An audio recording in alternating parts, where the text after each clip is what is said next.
আসসালামু আলাইকুম। আজ শুক্রবার, পবিত্র জুম্মার দিন। সকলকে জুম্মা মোবারক।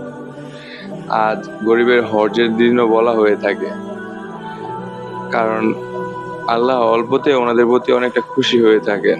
ওনাদের জন্য জাকাত, ফেতরা অনেক কিছু বরাদ্দ করে রেখেছেন। যেমন আপনার কুরবানি ঈদের মধ্যে এক বন্ডক ওনাদের জন্য, যেটাকে আমরা সমাজে বন্ডক বলি।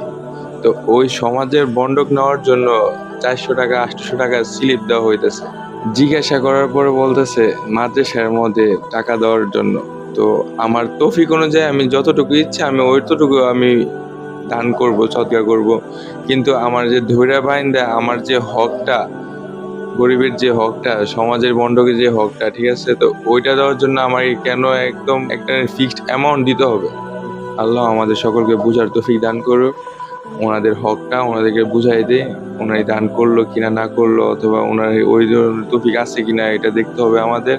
যে জায়গায় আপনার 700-800 টাকা কেজি মাংসই আছে, যে কিনতে পারতেছে, ইয়ে করতেছে, তাহলে কেন আমি সমাজের বন্ডকের মধ্যে 700-800 টাকা দিয়ে মাংস নেব? অনেক জায়গায় চামড়ার টাকাও মাদ্রাসায় দেওয়া হচ্ছে। আমরা এসব থেকে বিরত থাকি, একটু বোঝার চেষ্টা করি, ওনাদের আর্থিক সচ্ছলতার দিকে একটু নজর দিই। আর সবাই ভালো থাকি, সুস্থ থাকি। সকলকে অগ্রিম ঈদুল আজহার শুভেচ্ছা। ঈদ মোবারক।